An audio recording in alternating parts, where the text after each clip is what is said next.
사랑하는 구독자 여러분 반갑습니다. 시원한 8월 한 달 되시길 바라며 구독과 좋아요 버튼도 꾹 눌러주세요. 그럼 사연 시작합니다. 안녕하세요. 저는 분식 장사를 하며 딸아이 하나를 기르고 있는 40대 여성입니다. 분식 일을 통해 사람들에게 맛있는 음식을 제공하고 행복한 표정을 보는 것이 저의 소소한 행복인데요. 최근에는 이혼했었던 남편이 비참한 몰골이 되어 저를 찾아온 일이 있었습니다. 자신이 많은 돈을 벌게 되었을 땐 헌신짝처럼 저와 딸아이를 버렸다가 나중에 제가 성공하니 돌아온 남편을 매몰차게 쫓아내 주었죠. 그 사연에 대해서 얘기를 해보려고 해요. 야, 너는 서빙만 하면 된다니까 왜 사람들한테 웃음을 팔고 있어? 네가 술집 여자도 아니고 왜 사람들이 감사하다는데 씩 웃고 난리냐고. 당연한 것도 고마워해 주시니까 좋게 좋게 대한 거지. 단골 손님 만들면 어머님 분식집도 더 대박 나는 거고 좋잖아. 야, 이런 작은 분식집이 대박 나봤자 쪽박 간신히 면하는 정도지.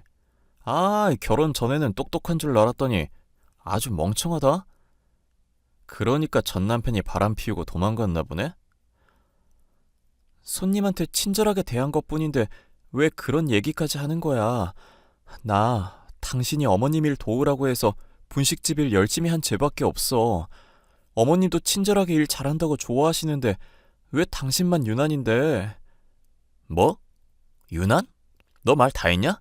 이게 보자 하니까 서방님한테 자꾸 대드네. 내가 임신했다고 좋게 대해주니까 만만해 보이지? 요즘 매제를 안 했더니 아주 나를 우습게 하네?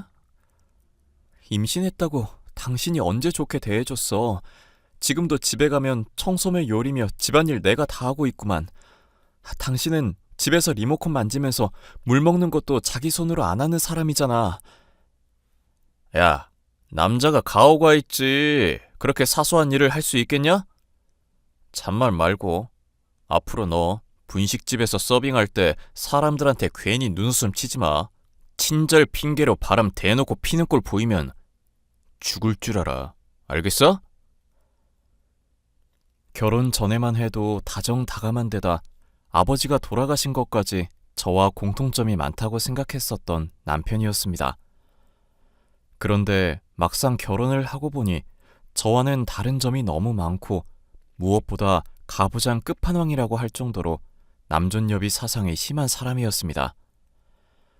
결혼을 하기 전에는 간이며 쓸개며 다 빼줄 것처럼 잘 대해주다가 이렇게 돌변을 해버리니 저로서는 사기 결혼을 당한 기분이었죠. 하지만 임신을 한 마당이기도 하고 언젠가는 변화할 것이라고 생각을 하면서 하루하루를 버티고 있었는데요. 시어머니는 다행스럽게도 제게 친절하고 잘해주시는 분이었죠. 너 오늘 보니까 방에서 큰 소리 나던데 무슨 큰 싸움 난 거 아니니? 아유, 나는 주영이 지 아빠처럼 이렇게 폭력적인 모습 보일 때마다 심장이 콩닥거린다. 별일 아니니까 너무 걱정 안 하셔도 돼요, 어머님. 그이가 성격이 좀 급하고 화를 잘 내서 그렇지 기본적으로는 다정한 사람이잖아요. 내가 너한테 정말 몹쓸 짓을 하는 게 아닌가 생각이 들 때가 많다. 주영이가 하늘 날아간 주영 아비한테 잘못 배운 게 한둘이 아니거든. 그래도 그런 아들이랑 결혼해주고 내 일까지 도와줘서 너무 고맙다. 저야 어머님이 잘 도와주시고 이렇게 표현해 주시니까 감사할 따름이죠. 그런데 남편이 정말로 걱정이에요. 회사 그만두고 나서 사업할 거라고 하더니 막상 일을 알아보는지도 모르겠고 괜히 어떻게 되어가냐 물으면 역정만 내서 눈치만 보고 있거든요. 퇴사한 이유에 대해서 혹시 너 들은 얘기 있니? 내가 물어볼 때는 퇴사한 게 사업하고 싶어서만은 아니라고 그러던데. 나한테 그래도 솔직하게 네가 말을 해주면 좋겠구나. 우리가 안 지도 벌써 1년이 넘어가는데. 그이한테는 비밀로 해주셔야 해요. 아셨죠? 제가 말했다는 거 알면 완전 난리 피울 거라서요. 내가 너한테 해댈 일 언제 한 적 있냐? 절대로 말하지 않을 테니까 나한테만 살짝 귀띔해 보거라. 직장에서 상사가 서류 집어던지면서 일을 왜 이따위로 하냐고 화를 냈다나 봐요. 자세한 건 저도 못 들었는데 동료들도 그이가 일 못한다고 따돌리기도 하고요. 그래서 그 뒤로는 무슨 도박인지 뭔지 하는 질 나쁜 사람들이랑 어울려 다니는데 미칠 노릇이에요. 걔가 가만히 있을 때는 선비 체질이기는 한데 누가 놀리거나 먼저 시비 걸면 주먹부터 나가는 성격이었다. 오히려 옛날 생각하면 성질 많이 죽은 편이지. 그럼 아직 성질 덜 죽은 모양이에요, 어머님. 상사랑 동료들이랑 뒤통수 주먹으로 치고 발길질해서 치료비 물어준 것만 이만저만이 아니거든요. 뒷일 생각 안 하고 주먹부터 올리는 사람이라 가끔 숨 막힐 때가 있어요. 애 낳고도 이렇게 폭력적인 모습 보이면 어떡해요? 아무래도 걔한테 심리 상담인가 가족 상담 같은 거라도 받아보라고 해야겠구나. 물론 네가 말한 얘기는 절대 하지 않을 테니까 걱정하지 마라. 어머님, 너무 죄송하고 감사해요. 어머님 몸도 많이 편찮으신데 제가 오히려 짐만 얹어드린 것 같아서요. 내 암 때문에 그러냐? 어차피 나는 살 만큼 살았고 너한테는 고마운 마음뿐이다. 솔직히 암 걸렸다는 얘기 들었을 때는 내가 정신이 없고 하나뿐인 아들이 좀 좋은데 장가가야 한다고 생각해서 너를 많이 핍박했잖니. 그때 생각하면 내가 아직도 너한테 면목이 없구나. 제가 남편과 결혼을 할 당시 대장암에 걸리신 시어머니는 죽음을 앞두게 되자 큰 충격을 받으셨고 그 때문인지 남편과 저의 결혼을 반대하신 적도 있었습니다. 철부지인 남편이 안정적으로 살아가기 위해서는 더 좋은 집안의 여자와 결혼해야 한다고 생각했었기 때문이라고 솔직하게 말씀을 해주셨는데요. 결혼 생활이 지속되면서 저를 계속 지켜보시더니 어느 날인가부터는 사근사근하게 말을 건네기도 하시며 친근하게 대해주시더군요. 만약 시어머니가 아니었다면 진즉에 이혼을 했다 싶은 적도 한두 번이 아닐 정도로 남편은 막 나가는 사람이었습니다. 야, 네가 뭔데 사과를 하고 난리야. 그 자식 헬스했다고 나대기만 하지 물근육이라서 붙었으면 내가 100% 이겼다고. 남들이 보면 임산부 내세워서 그 뒤에 숨은 겁쟁이 같을 거 아냐. 애도 곧 출산을 앞두고 있는 상황인데 스트레스 받으면 안 된다고 의사 선생님이 말씀하신 거 못 들었어? 대체 언제까지 손님들한테 시비 걸고 무례하게 대할 거야. 물을 갖다 달라고 하면 셀프 서비스라고 말하면 될 일인데 왜 자꾸 싸움을 하냐고. 계산하는 곳에도 적혀 있고 입구에도 빤히 반찬이랑 물은 셀프라고 적혀 있잖아. 그런데 두 눈깔 멀쩡히 달려놓고도 물 달라 반찬 달라 하는데 열이 안 받냐? 그래서 눈이 있으시면 보일 거라고 대답한 게 뭐가 잘못인데? 손님은 왕이라는 말도 있잖아. 당신 그래서 이런 분식집일 어떻게 하려고 그래? 아이, 엄마가 울며 불며 애원해서 잠깐 나도 이 일 하고 있는 거야. 팔자에 없는 배달에 손님 접대까지 내가 해야 할 이유가 없다고. 더 중요하고 돈 잘 버는 일을 내가 해야 하는데. 그래놓고 당신 내기 바둑이며 화투며 도박하고 다니는 거 내가 모를 줄 알아? 당신 핸드폰으로 자꾸 도박판 버리는 곳에 연락 오는 것 같던데 정말 정신 안 차릴래? 곧 애도 태어날 건데 언제까지 이럴 거야. 태어날 우리 애한테 부끄러운 부모 되지 않아야지. 분식집 일 하면서 하루 벌어 하루 먹고 사는 게 더 쪽팔리는 일인 거 몰라? 두고 봐. 내가 한탕 크게 해서 팔자 피고 말 거니까. 그때 가서 나한테 고맙다고 절할 날 올 거니까 그때 가서 나한테 구박받기 싫으면 지금부터 잔소리 줄여. 나한테 잘하라고. 당신한테 내가 지금보다 더 어떻게 잘할 수 있는데? 임신한 몸으로도 집에서 집안일하고 수발드는 사람은 나밖에 없겠다. 야, 뉴스인가 뭔가 보니까 임신해도 적당히는 운동해주면 좋다던데? 운동한다고 생각하고 즐겨. 외국에서는 산후조리니 뭐니 그딴 걸로 괜히 시간이랑 돈 날리는 일도 없다더라. 산후조리원 어쩌고 하면서 꼴값 떨지 말고 하루 쉰 다음에 곧장 일 투입해. 알겠어? 그런 건 또 외국과 어찌나 잘 따라가는지. 당신은 본인한테 유리한 것만 선택적으로 받아들이는구나. 그게 무슨 말이야? 어? 내가 선택적으로만 받아들인다니. 나처럼 사람들 배려하고 양보해주면서 불리하게 사는 사람이 어디 있다고. 내가 하도 손해를 보고 살아서 내 지인들이 나보고 바보라고 그래. 당신한테 바보라고 하면 정말 바보 같아서 바보라고 하는 거 아닐까? 솔직히 당신이 나한테 양보하고 배려하는 게 뭐가 있는데? 똑같이 일하는 것도 아니고 어머님 분식집일 내가 훨씬 더 열심히 돕고 있잖아. 당신은 오전 오후 깔짝 얼굴 도장 찍었다가 도박판으로 사라지기나 하고. 야, 적당히 해. 잔소리도 자꾸 들으니까 물린다. 내가 패 돌릴 때도 네 잔소리 생각나서 컨디션이 망가지는 사람이야. 귀에 맴돌 지경이 적당히 하라고. 어머님이 아픈 몸 이끌고도 분식집을 하시잖아. 당신도 생각이라는 게 있으면 그걸 보고 뭔가 나서야 할 거 아냐. 어머님 대신해서 떡볶이 만들고 튀김하는 법을 배우기라도 하든지. 언제까지 어머님한테 짐 죄다 지우고 살 생각인데? 적당히 하라고 했다. 나 진짜 열받으면 횟가닥 돌아버리는 거 알 텐데. 이것 봐. 당신 은근히 강약약강인 거 진즉부터 알고 있었어. 문신하고 세 보이는 사람들한테는 당신이 친절하게 대하고 막 웃기도 하고 그러더라. 야, 진짜 미쳤냐? 남자 자존심을 이게 마구 긁어대네. 야, 나 분노 조절 장애 있는 사람이야. 선택적으로 아니고 사람 안 가리고 마음에 안 들면 대가리부터 깨버린다고. 내가 진짜 작정하고 성질 부여줘? 알겠어. 믿으니까 그만해. 당신 정말로 그럴까봐 겁난다. 아니, 말은 그렇게 해도 못 믿는 눈치인데? 내가 적당한 놈 하나 골라서 조만간 대가리 박살 내줄 테니까 그렇게 알아, 응? 남편이 손님을 패겠다는 선인을 저는 홧김에 내뱉은 말이라 생각해 대수롭지 않게 여겼습니다. 사실 미리 알았다고 하더라도 남편을 말릴 수는 없을 일이었지만 남편은 제게 선언한 대로 기어코 사고를 치고 말았죠. 가족과 방문한 손님이 물을 달라고 했는데 뒤통수를 때리면서 손발 멀쩡히 달려있는데 네가 알아서 처먹으라면서 고래고래 소리를 지르더군요.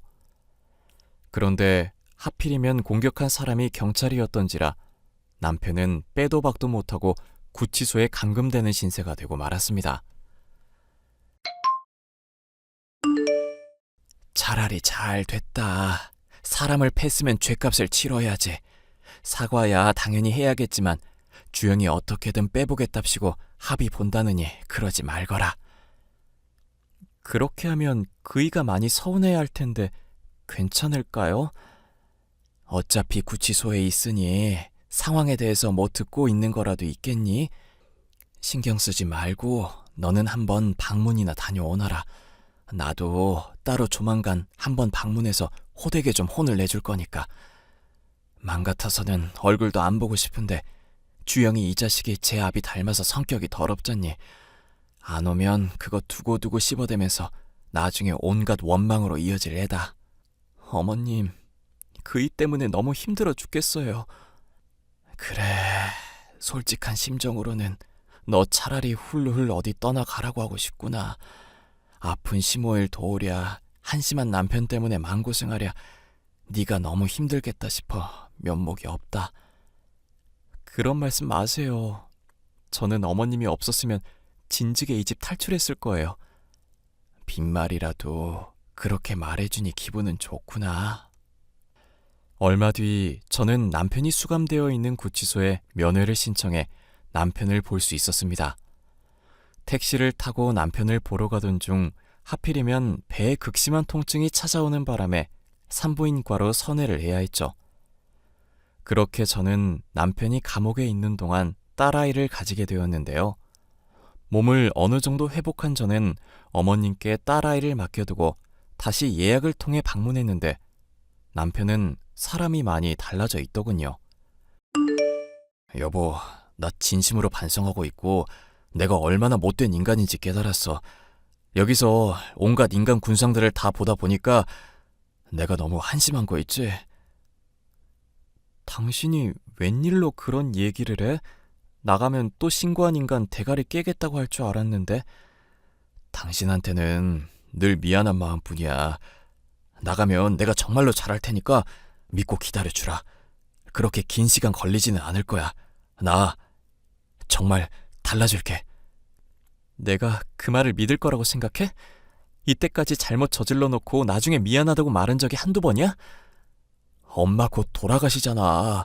나 구치소에 있는 동안 엄마 죽기라도 하면 장례는 누가 치르겠어? 몸 점점 쇠약해 가시는데 엄마 죽어버리면 아무도 못 보는 곳에서 쓸쓸하게 하늘 가는 거잖아. 내가 무릎이라도 꿇고 빌까? 어떻게 하면 믿어줄 건데? 우리 아빠 교통사고로 당한 이후에 멀쩡하셨다가 다음날 바로 뇌출혈로 돌아가신 거 내가 말했지?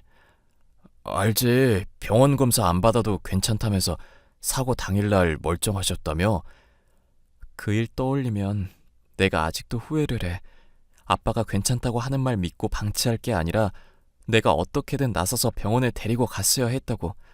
그 시기만 안 놓쳤었더라면 아직도 아빠 살아있을 텐데 하고 자다가 벌떡벌떡 깰 때도 있어. 무슨 말인지는 알겠는데 그 얘기를 왜 하는 거야? 가뜩이나 나 구치소에 있어서 우울한데. 어머님도 말로는 괜찮다고 하시지만 당신 말대로 정말 얼마 안 남으셨을지도 몰라. 당신 여기 있는 동안 새벽에도 몇 번이나 아프다면서 깨시고 신음하면서 주무시더라. 나 듣지 말라고 몰래 우시는데 가슴이 미어지는 줄 알았어. 에이, 이놈의 지긋지긋한 집구석. 이렇게 멀쩡한 사람이 하나도 없냐. 내가 빨리 성공을 하든지 해야 하는데. 당신이 여기 있는 동안 변했다고 말하니까 나도 믿어보고 싶어. 나를 위해서가 아니고 당신을 위해서라도 제발 변화해줘. 부탁할게, 응? 사나이가 한 입으로 두 말 하겠어? 내가 나가면 분식일도 열심히 하고 당신한테도 잘하는 남편 될게. 그리고 우리 애한테도 부끄럽지 않은 아빠 되어야지. 당장이라도 이 집안을 버리고 딸과 함께 훌훌 떠날 생각으로 구치소에 갔었던 저였지만 아픈 시어머니를 들먹이는 남편 때문에 마음이 흔들리더군요. 남편이 구치소에서 돌아왔을 때 변하지 않을 것이 뻔하다는 생각이 들었던 저는 남편에 대해서는 아예 포기해버리고 시어머니의 아픈 몸이라도 돌봐드리고 임종까지 지켜보기라도 해야겠다는 각오를 품었습니다. 나는 네가 그대로 떠날 줄 알았는데 또 돌아왔구나. 이 집구석 떠나고 그냥 네 살 길 찾으면 훨씬 더 행복할 수 있을 텐데. 구치소 가니까 남편도 변하겠다고 약속하더라고요. 우리 딸 아빠 없는 자식 만들어줄 수는 없으니까 믿어봐야죠. 주영이 아비 하는 짓을 어쩜 그렇게 빼다 박아서 이렇게 골치만 썩이는지 모르겠다. 나는 네가 살 방법을 모색해야 한다고 생각하는데 향후에는 어떻게 할지 생각해 봤니? 지금처럼 열심히 살면 적어도 아이랑 저 굶어 죽게 하겠어요? 그러지 말고 나한테서 떡볶이며 튀김 만드는 법 배워보는 건 어떠냐? 내가 암 걸리고 나서 약을 먹다 보니 미각이 둔해져서 오히려 네가 훨씬 더 낫다 싶을 때가 있더구나. 뭐든 야무지게 잘하는 너니까 문제없이 잘 배울 수 있을 것 같은데. 어머님 정말 왜 이러세요? 건강관리 잘하시면서 먹는 것도 신경 쓰시면 나으실 수도 있을 텐데 그동안은 저 주방 절대 못 오게 하시더니. 암 때문에 내가 살아가는 걸 포기해서 하는 말이 아니다. 주영이가 또 질투도 많고 열등감도 많은 애잖니. 그래서 너한테 분식일 알려주지 말고 서빙 정도만 시키려고 신신당부했었던 걸 깨겠다는 말이야. 남편이 제가 분식일 배우는 걸 싫어했다고요? 그래, 여자가 잘나면 또 바람 피우게 된다고 어떻게든 너한테 서빙만 시키라고 주방 근처는 구경도 못하게 하라 하더구나. 분식 까짓 게 뭐 그렇게 대단하다고. 걔는 이런 것까지 열등감을 가지는지 모르겠다. 내 배 아파 낳은 자식인데도 가끔은 저게 무슨 생각으로 사나 싶을 때가 많아. 시어머니를 간병할 겸 분식일을 도와드리러 집에 돌아온 저는 분식일을 제대로 배워보지 않겠냐는 의외의 제안을 들을 수가 있었는데요. 저는 시어머니를 도와 딸아이를 기르는 한편 분식일을 정식으로 배우게 되었습니다. 처음에는 많이 어려웠지만 워낙에 시어머니가 때로는 엄하게, 때로는 친절하게 잘 가르쳐 주셔서 나중에는 저 스스로도 놀랄 정도로 맛있는 음식을 만들 수가 있었죠. 그렇게 몇 개월이 지나자 남편은 구치소에서 나오게 되었는데 한동안은 연락이 두절이 되더니 아예 눈앞에 나타나질 않더군요. 그러더니 어느 날인가 갑자기 돌아와 제가 주방에서 일을 하는 걸 보고 기겁을 했죠. 엄마, 내가 집사람 절대 일 가르치지 말라고 했잖아. 지금 이게 다 무슨 꼴이야? 여보, 어머님 편찮으신데 소리를 지르면 어떡해. 지금 편찮으신 건 엄마 몸이 아니라 내 마음이야, 내 마음. 엄마, 나랑 약속했잖아. 집사람한테 일 절대 안 가르친다고. 너 결혼하고부터 이제까지 가게 일 열심히 도운 건 며느리였다. 네가 생각 없이 폭력 저질러서 가게 평판 떨어뜨리고 감옥 가 있는 동안 나 간병하고 돌본 것도 며느리였고, 그 상황에서 내가 너랑 한 약속을 안 지켰다고 이 어미 타박을 하는 거냐? 너는 왜 변하겠다는 약속을 그동안 안 지켰니? 왜 이 엄마 속을 썩이고 그래? 아, 그래. 친아들보다 남의 딸년이 이제 더 소중하다 이거네. 무슨 말인지 잘 알겠어. 이 집안에서 골칫거리인 사람은 나뿐이라는 거잖아. 여보, 무슨 말을 그렇게 해. 어머님한테 당장 사과드려. 사과는 개뿔. 이놈의 지긋지긋한지 내가 더러워서 나가고 만다. 당신 지금 가면 어머님 다시는 못 볼지도 몰라. 진심으로 하는 소리야? 왜? 나 한다면 하는 인간인 거 당신은 잘 알잖아. 아예 눈앞에서 사라져 줄 테니까 알아서 해, 어? 변하겠다더니 왜 또 항상 이런 식이야? 또 나한테 거짓말한 거야? 아프신 어머님 버리고 가서 당신이 정말 괜찮을 것 같아? 우리 애는 또 어쩌고? 감옥에 있는 동안 내가 확실하게 기술을 배웠거든? 구치소에 있는 그 짧은 기간 동안 무슨 기술을 배웠다는 거야? 설마 당신 무슨 나쁜 일 하고 다니려는 거 아니지? 정직하게 살면 사람이 돈을 벌 수가 없는 세상이잖아. 내가 그래도 내 손 더럽혀가며 돈도 5천만 원 넘게 벌었는데 됐다 그래. 가정 위해서 열심히 일해봤자 이렇게 배신이나 받는데 그냥 내 배 불리고 새 장가 드는 게 훨씬 낫겠다. 내 돈은 내가 알아서 챙겨갈 테니까 너는 이 지긋지긋한 가게에서 잘 지내봐. 어?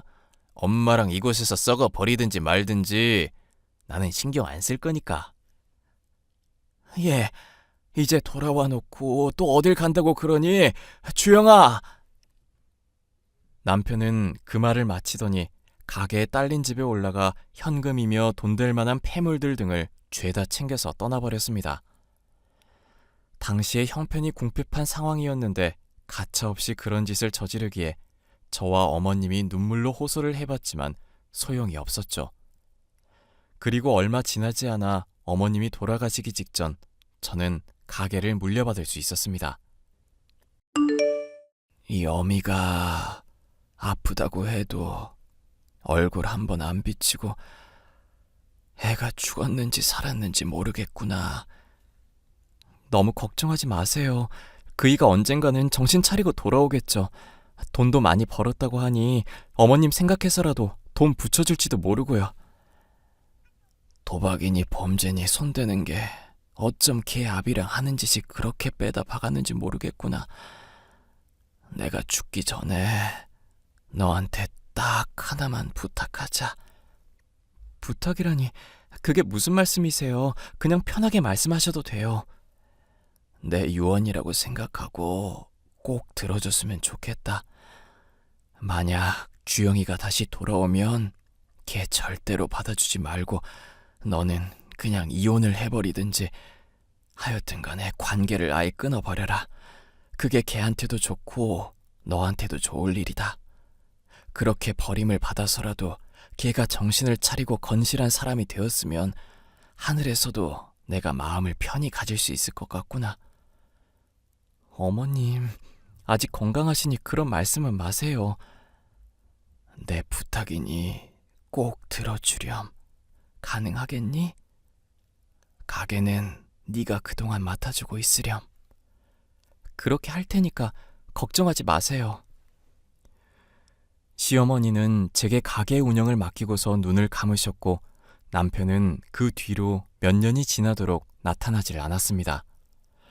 그동안 저는 가게를 열심히 운영하며 어머님께 배운 메뉴들을 개량하기도 하는 등 부단히도 노력을 했습니다. 아이를 돌보는 것이 힘들긴 했지만 친정엄마가 도움을 준 데다가 어머님의 간병에 남편의 수발이 없으니 가게 일에 힘을 쏟을 수가 있었죠. 덕분에 저의 분식집은 지역에 소문이 날 정도로 맛집이 되어 많은 손님들이 줄을 서서 먹는 곳이 될 수 있었습니다. 그렇게 더욱 시간이 흘러 아기이던 딸아이가 5살이 될 때쯤 남편이 허름한 차림새로 어슬렁거리며 저의 앞에 나타나더군요. 어디서 뭘 하면서 지냈는지 꾀지지한 차림인 것도 모자라 자세히 보니 손가락도 하나 잘려 있었습니다. 여보, 우리 가게 대박 났다며? 내가 소문으로 다 들었지. 우리 기특한 여보가 성공할 줄 나는 알고 있었어. 야, 우리 딸도 오랜만에 볼 생각하니까 너무 좋네. 당신 어디 있다가 이제야 나타난 거야? 어머님 장례식 때도 보이질 않더니. 비즈니스를 좀 하다가 왔었는데 그게 좀 꼬여버렸어. 그래도 비즈니스한 경험이 어디 간 건 아니니까 당신은 이제 나만 믿으면 된다 이 말씀이야. 앞으로 우리 더 훨훨 날아갈 일만 남았으니까 이 남편만 믿어. 알겠지? 야야 거릴 때는 언제고 내가 성공하니까 뒤늦게 나타나서 헛소리를 하고 있어? 아이, 왜 또 사람 민망하게 이래. 밖에 보니까 사람들 많이 줄 서서 기다리고 있던데 직원도 더 뽑고 기왕 하는 김에 분전도 내버리자. 어? 그건 내가 관리하면 수입도 2배 될 거니까 우리 딸도 더 좋은 환경에서 살 수 있을 거야. 야, 우리 가게가 이렇게 번창하니까 꿈만 같다. 어? 우리 가게는 개뿔. 미친놈아, 우리 이혼한 지 2년이 넘었어. 뭐? 그게 무슨 개소리야. 남편한테 미친놈이라고 하는 거야? 그렇다 쳐. 그런데 우리가 이혼한 지 2년이나 됐다니? 너 약 먹었냐?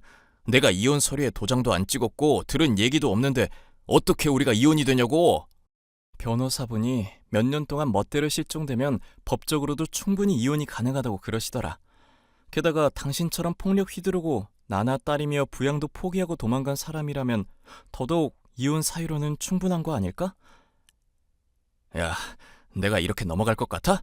그래, 너랑 나랑 남이라고 치자 썩으려나. 근데 이거 우리 엄마가 평생 동안 운영해오던 가게인 건 알고 있지? 당연히 아들인 내 소유가 맞는데 왜 남인 네가 차지하고 있어? 소송을 하든지 말든지 당신 멋대로 해봐. 그래봤자 당신한테 유리할 거 하나도 없으니까. 그래, 소송 좋지. 1달 내로 네가 나한테 무릎 꿇고 빈다는 거에 내가 전 재산 건다. 걸 재산이나 있으시고 허름한 차림새며 손가락 잘린 거며 보니까 어디서 도박하다가 아주 제대로 털렸나 본데? 야, 내가 진짜 이 가게 깽판을 쳐봐? 내가 이 가게 주인이라고? 남편, 아니 이혼한 이후 저의 전남편이 된 작자는 가게에서 소란을 피우며 깽판을 치다가 결국 손님이 신고한 경찰에 의해 끌려가고 말았습니다. 그 과정에서 자세히 보니 다리가 불편한지 절뚝거리기까지 하고 있더라고요. 구치소에서 나온 남편은 제게 소송을 통해 빼앗긴 가게를 되찾으려고 했었지만 양육의 의무도 저버리고 시어머니의 장례식도 나타나지 않은 개차반을 편들어줄 법이 아니었죠. 모든 것을 빼앗긴 전 남편은 제게 동정에 호소하며 1,000만 원만 달라고 요청을 했지만 시어머니의 유언이 있었기에 저는 그마저도 단칼에 잘라냈습니다. 저는 전 남편이 그간 행해왔던 폭력에 실제로 난리를 부렸던 전적 등을 사유 삼아 현재는 접근금지 신청을 해둔 상황입니다. 시어머니의 유언이 아니더라도 저와 딸아이의 미래를 위해서라도 절대 전 남편을 받아주거나 용서하지 않을 생각입니다. 사연 끝까지 들어주셔서 감사합니다.